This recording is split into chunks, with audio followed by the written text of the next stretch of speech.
Bribka Arfan Saragih diduga dijadikan tumbal, sempat curhat akan bongkar yang terlibat dalam penggelapan pajak 2,5 miliar rupiah di UPT Samsat Pangururan.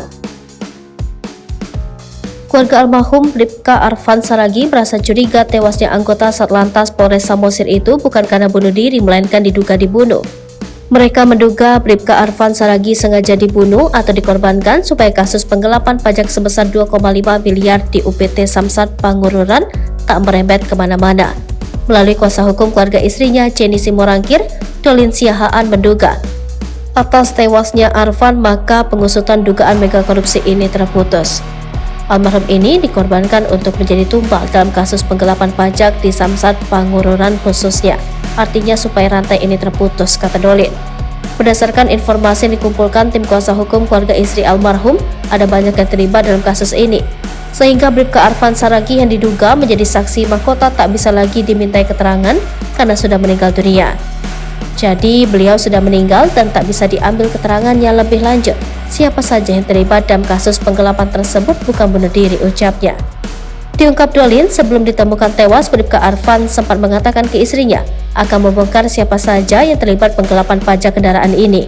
Kemudian, ia juga akan membongkar mekanisme ataupun cara orang-orang yang ada di dalam UPT Samsat Pangururan menggelapkan pajak yang dibayar masyarakat. Kami menduga Bribka AS tidak bunuh diri, itu dugaan kami. Almarhum bercerita kepada istrinya ingin membongkar sistem atau mekanisme penggelapan pajak di Samsat Pangururan. Kecurigaan lain ialah soal pemesanan racun sianida melalui handphone almarhum yang disebut terjadi pada tanggal 23 Januari 2023. Sedangkan di saat yang sama, handphone almarhum diduga disita Kapolres Samosir AKBP Yogi Suhardiman. Atas dasar kecurigaan ini, mereka meminta Polda Sumut yang telah menerima laporan mereka membuka kasus ini secara transparan. Jadi kami di sini juga minta pendalaman siapa yang memesan itu karena handphone tersebut telah disita oleh Kapolres tanpa sebab dan tanpa alasan, tanpa ada surat penyitaan dan lainnya, kata kuasa hukum istri almarhum Bribka Arfan, Fridolin Siahaan. Berdasarkan keterangan yang diterima mereka dalam konferensi pers pekan lalu di Polres Samosir, sianida itu dipesan secara online dari Bogor, Jawa Barat. Kemudian racun itu tiba pada tanggal 30 Januari atau 7 hari setelah pemesanan. Bahkan racun itu sampai ke UPT Samsat Pangururan sekitar pukul 21:49. Hasil tracking kami berdasarkan nomor resi barang itu diterima di kantor Samsat Pangururan. Itu juga kami pertanyakan apakah kantor tersebut buka sampai malam, kan begitu, tanyanya.